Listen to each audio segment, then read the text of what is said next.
Hello everyone, मेरा नाम अमित है और मैं वाइट माउंट क्लासेस पे आप सभी का स्वागत करता हूँ। क्लास 10th और क्लास 12 के अभी प्री बोर्ड होंगे, इसके बाद फिर फाइनल बोर्ड का एग्ज़ाम होगा। तो इन दोनों क्लासेस के लिए मैं मैथ मैराथन्स लेके आ रहा हूँ, जैसा कि मैंने आपसे प्रॉमिस किया था। यहाँ पे हम लोग इंटीग्रेटेड तरीके से पढ़ाई करेंगे।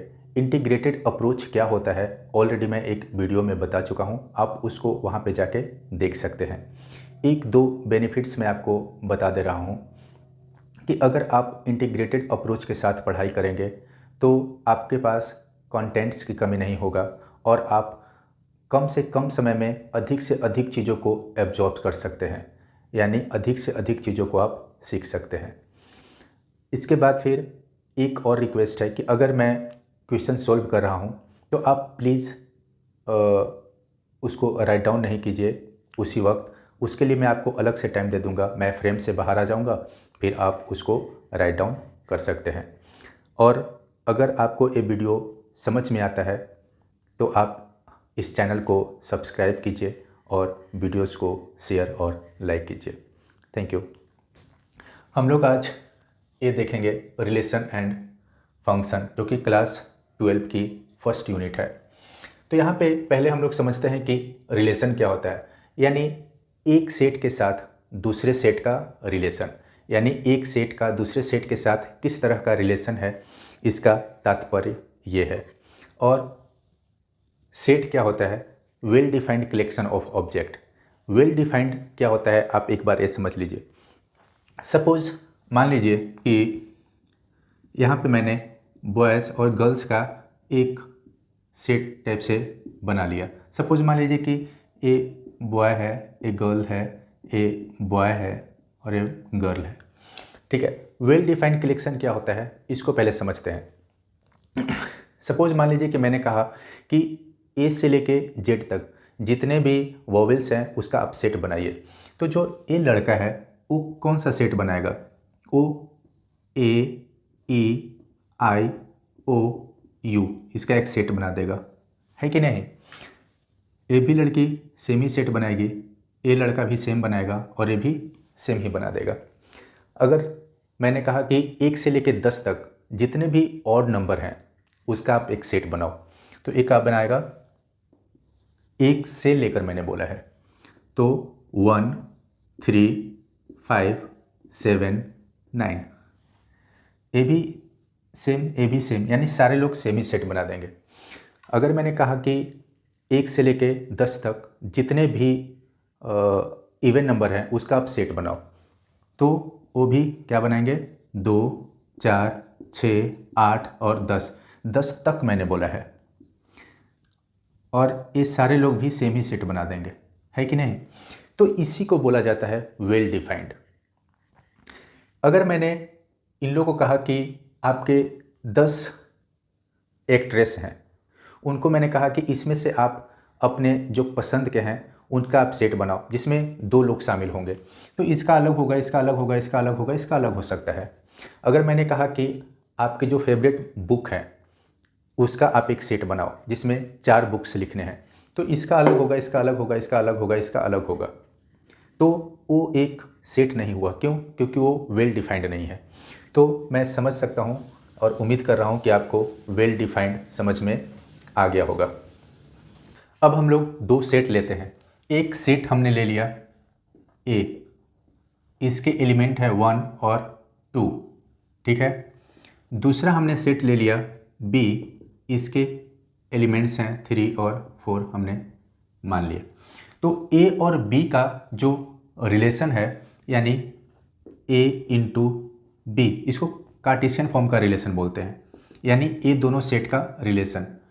तो कौन कौन से पॉसिबल रिलेशंस हो सकते हैं? एक का 3 के साथ, एक का 4 के साथ, तो 1 और 3, 1 और 4, 2 का इन दोनों के साथ, यानी 2 3 और यहाँ 2 और 4, यानी ये पॉसिबल रिलेशन हो गया।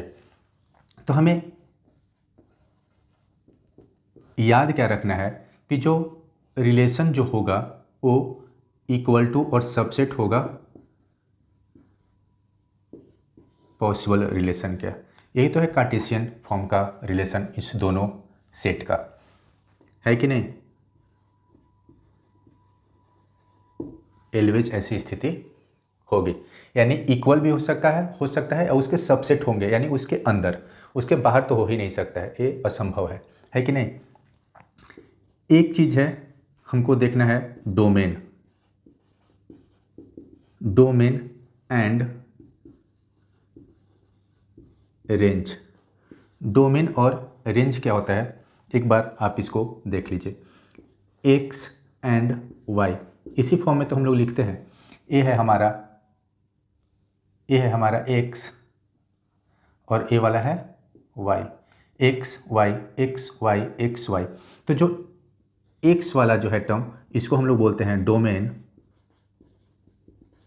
और इसको हम लोग बोलते हैं रेंज, ठीक है। अब हम लोग देखते हैं टाइप्स ऑफ रिलेशन। क्या? Types of relation. Types of relation, यहाँ हमने अभी देखा रिलेशन क्या होता है, एक सेट के साथ दूसरे सेट का रिलेशन। और वो किस तरह का रिलेशन है, एम्प्टी रिलेशन है कि यूनिवर्सल रिलेशन है, रिफ्लेक्सिव है, सिमेट्रिक है, ट्रांजिटिव है कि इक्विवेलेंट रिलेशन है, कौन सा रिलेशन है, वही यहाँ पे टाइप में हमको पढ़ना है। तो पहला होता है एम्प्टी रिलेशन। एम्प्टी रिलेशन क्या होता है कि ऐसा रिलेशन जिसका एक भी एलिमेंट उसमें अवेलेबल नहीं है, तो उसको हम लोग बोल देंगे एम्प्टी रिलेशन है। एम्प्टी रिलेशन को हम लोग किससे डिनोट करते हैं, तो यहाँ पे लिख लो, डिनोटेड बाय 5। इसको 5 से डिनोट करते हैं या फिर इस तरह से डिनोट करते हैं, ठीक है। यानी जो रिलेशन होगा उसको हम लोग 5 से या इस तरह से इसको डिनोट करते हैं, ठीक है,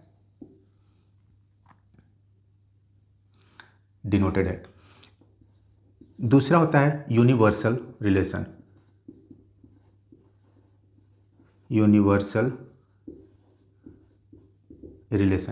यूनिवर्सल रिलेशन क्या होता है कि ऐसा रिलेशन जिसका सभी एलिमेंट्स उसमें अवेलेबल हो, इसमें एक भी अवेलेबल नहीं हो, इसमें सारे के सारे एलिमेंट अवेलेबल हो, उसको हम लोग बोल देंगे यूनिवर्सल रिलेशन, ठीक है। इसका एग्जांपल अगर देखना चाहो तो देख लो। सपोज मान लीजिए कि एक कार्टेशियन रिलेशन हमको दिया हुआ है। अगर मान लो कि 1 2, ठीक है, 2 और 3, 3 और 4, 4 और 5, इस तरह से रिलेशन एक चल रहा है, ठीक है। और हमने एक रोस्टर फॉर्म का रिलेशन इसमें दिया,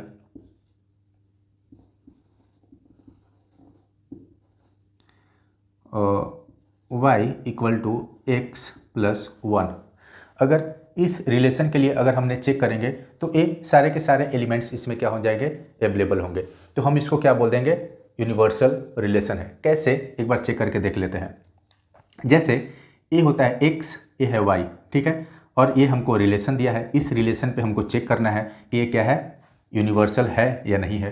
तो अगर हम x की जगह x का वैल्यू अगर हमने 1 ले लिया, x का वैल्यू 1 ले लिया, ऐसे 1 + 1, तो y का वैल्यू कितना हो जाएगा, 2 हो जाएगी कि नहीं। तो देखो यहाँ पे अवेलेबल है। अगर x का वैल्यू अगर मैंने 2 है, यहाँ x का वैल्यू अगर हमने 2 रख रहे हैं तो y का वैल्यू 3 हो रहा है। एक यहाँ पे x का वैल्यू क्या है, 3 है, तो 3 अगर यहाँ पे रख रहे हैं तो y का वैल्यू 4 हो रहा है, ये भी है। x का वैल्यू अगर हम यहाँ पे 4 रखते हैं तो y का वैल्यू 5। इस तरह से सारा इसके जितने भी एलिमेंट्स हैं सब इस रिलेशन में आ जा रहे हैं, तो इसको हम लोग बोल देंगे कि ये यूनिवर्सल रिलेशन है। अगर मैंने यहाँ पे सपोज मान लीजिए अगर 5 कर दिया, ठीक है, अब इसको मैंने 5 कर दिया, अब यहाँ पे अगर कोई भी हम लोग डाल के देखेंगे तो ये नहीं आएगा, तो ये इसके लिए अगर हम लोग बोल देंगे तो ये एम्प्टी रिलेशन में कंसिडर हो जाएगा।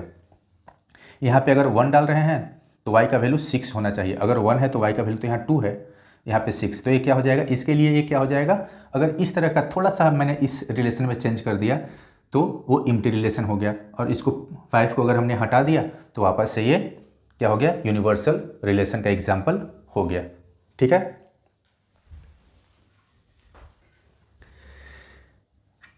तो यहाँ तक बात समझ में आया होगा। इसके बाद फिर इसी में होता है सिमेट्रिक, सॉरी पहला होता है रिफ्लेक्सिव,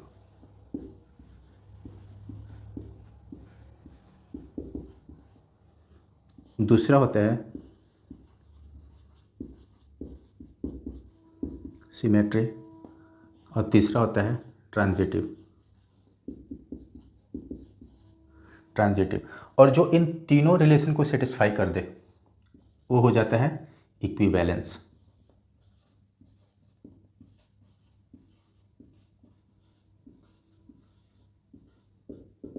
इक्विवेलेंस रिलेशन, आपको ये हो गया ए, ये हो गया बी और ये हो गया सी। आपको 1.1 में सिर्फ इतना ही पढ़ना है। एक्सरसाइज 1.1 जब आप सॉल्व करोगे तो सिर्फ इतना ही से आपका सारा क्वेश्चन हो जाएगा। ठीक है, रिफ्लेक्सिव रिलेशन क्या होता है ये देख लो। रिफ्लेक्सिव रिलेशन होता है कि अगर A B C belongs to relation, तो उसको हम लोग रिफ्लेक्सिव रिलेशन बोलेंगे। ठीक है, यानी यहाँ पे कहने का मतलब है कि x और y क्या होता है, इक्वल होता है रिफ्लेक्सिव रिलेशन में। ठीक है, अब हम लोग देखते हैं सिमेट्रिक रिलेशन। सिमेट्रिक रिलेशन क्या होता है कि इफ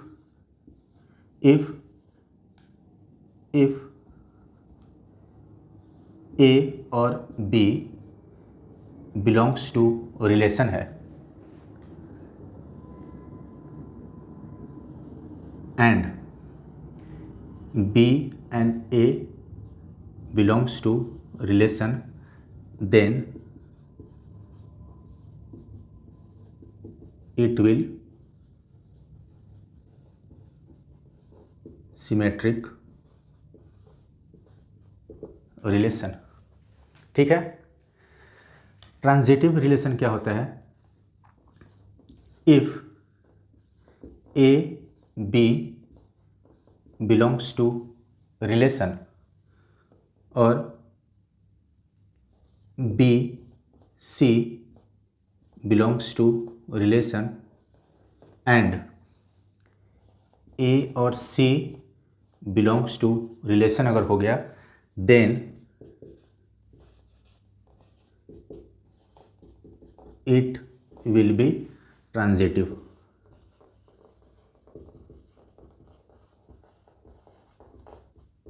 उसको हम लोग ट्रांजिटिव रिलेशन बोलेंगे।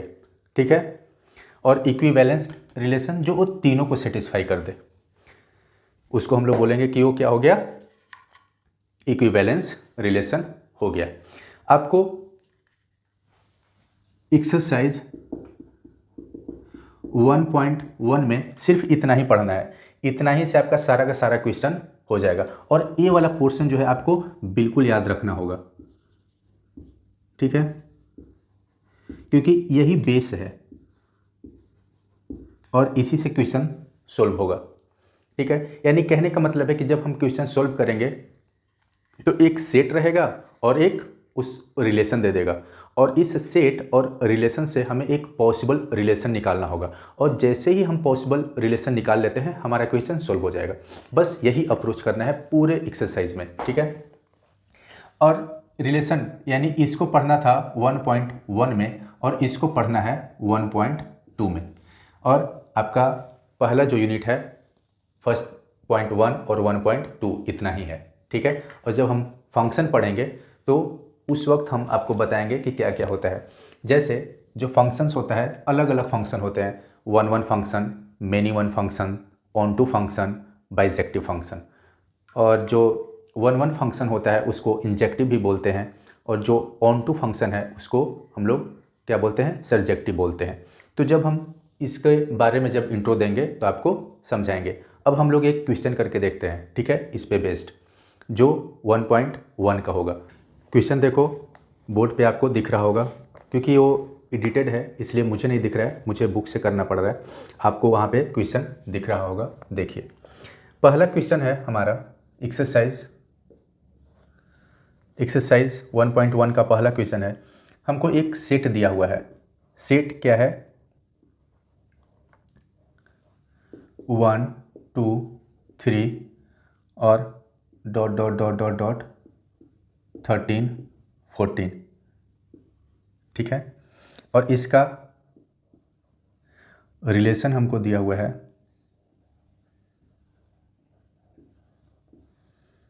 XY such that 3x minus y equal to 0, ये दिया हुआ है। मैंने आपको पहले ही बताया था कि हमको एक सेट दिया रहेगा और एक रिलेशन दिया रहेगा, और इस रिलेशन से हमको एक पॉसिबल रिलेशन हमको क्या करना होगा, बनाना होगा। और जैसे ही हम पॉसिबल रिलेशन बना लेंगे तो हमारा काम कंप्लीट हो जाएगा। और फिर क्वेश्चन में कुछ दम है नहीं। एक्चुअली बहुत ऐसे टीचर हैं वो बताते हैं और स्टूडेंट भी कि ये थोड़ा सा टफ यूनिट है। एक्चुअली टफ है नहीं, हमको अप्रोच नहीं पता होता है कि हमें सोल्व कैसे करना है। अगर एक बार मुझे पता चल गया तो फिर बहुत ही ईजी यूनिट है, ठीक है। एक सेट है और ये हमारा क्या है, रिलेशन दिया हुआ है, तो हमको इससे पॉसिबल रिलेशंस बनाना है। जैसे ही हमने पॉसिबल रिलेशन बना लिए मेरा काम खत्म हो जाएगा। देखते हैं पॉसिबल रिलेशन इसको कैसे बनाते हैं। तो आर क्या हो जाएगा, अभी हम बताएं एक्स वाई ऐसे ही लिखना है।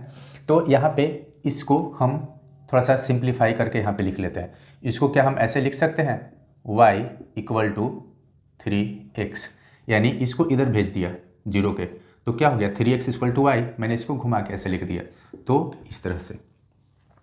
तो अगर यहाँ पे देखिए, अगर x का वैल्यू अगर हमने 1 लेना है, x का वैल्यू x का वैल्यू है, x का वैल्यू यहाँ से डालना है और y का वैल्यू निकालना है।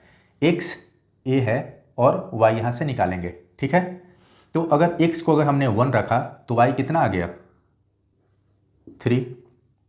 अगर हमने x को 2 रखा तो y का वैल्यू कितना आ जाएगा 6। अगर हमने x को 3 रखा तो y का वैल्यू कितना आ जाएगा, x को अगर हमने 3 रखा तो y का वैल्यू 9, ठीक है। डॉट डॉट डॉट डॉट ऐसे चलता जाएगा।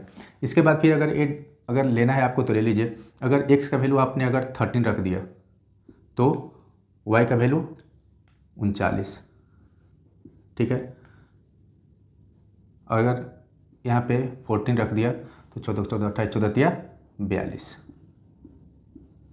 ये पॉसिबल रिलेशन हमें आ गए।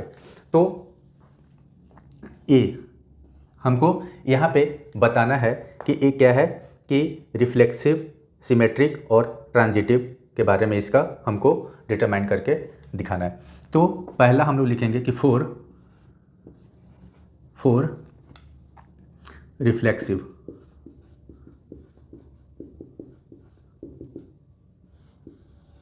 रिफ्लेक्सिव में हम लोग क्या है,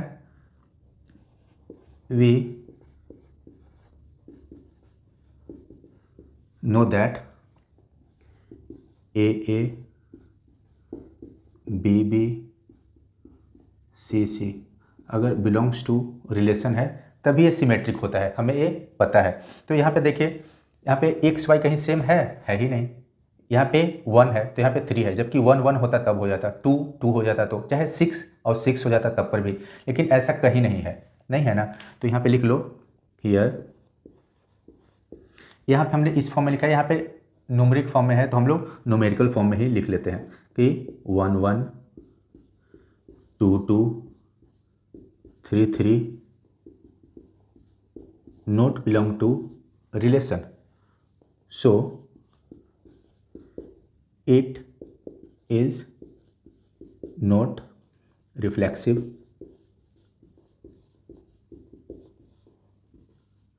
रिलेशन या नॉट रिफ्लेक्सिव ऐसे भी लिख सकते हैं, ठीक है। बी यहाँ पे कर रहा हूँ, B है फॉर सिमेट्री।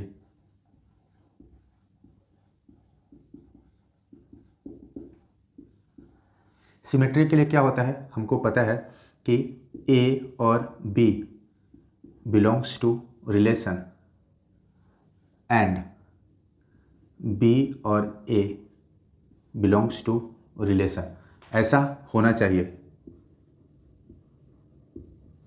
Should be. ऐसा स्थिति होगा तभी तो ए सिमेट्रिक रिलेशन होगा। लेकिन अब हम लोग यहाँ पे देखते हैं, अगर कोई भी इसमें से आपको जो भी लेने का मन है वो ले लीजिए। जैसे सपोज मान लो मैंने इसको ले लिया, अगर x का वैल्यू है 1, अगर x का वैल्यू है 1 तो y का वैल्यू है यहाँ पे 3, तो यहाँ पे 1 और 3, तो 3 और 1 कहीं है ही नहीं। अगर हम 3 डालते हैं, यहाँ पे 3 डालते हैं तो y का वैल्यू क्या हो जाता है 9, जबकि हमको y का वैल्यू 3 ही चाहिए। यानी कहने का मतलब है कि हियर जो भी आपको लेना है वो ले लो, 1 3 ये तो है बिलोंग्स टू रिलेशन, बट 3 और 1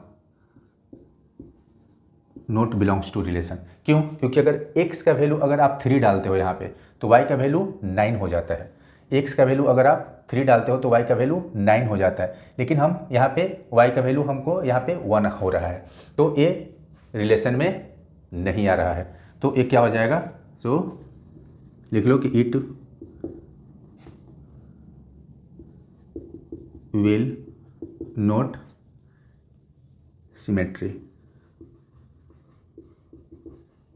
इट विल नॉट सिमेट्रिक। ठीक है, सी में है फॉर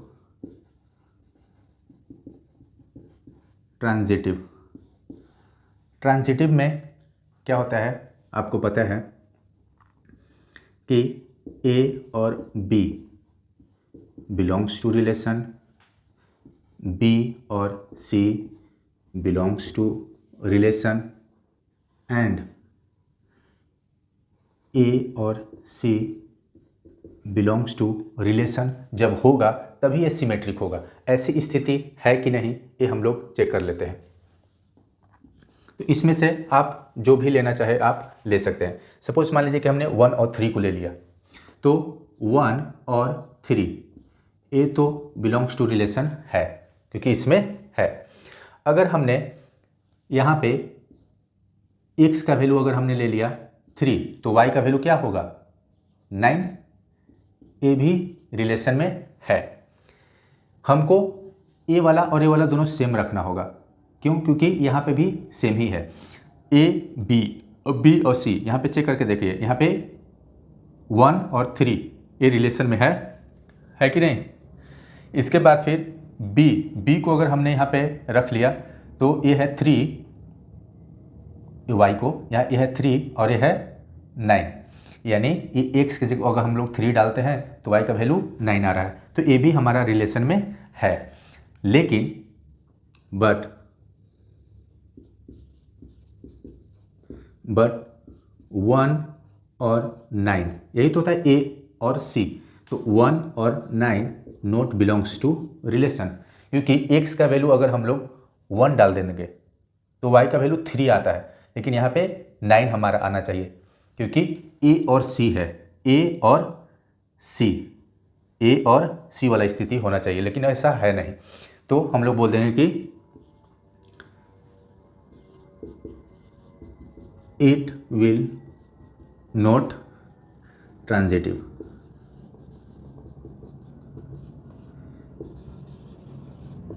यही आपको बताना था।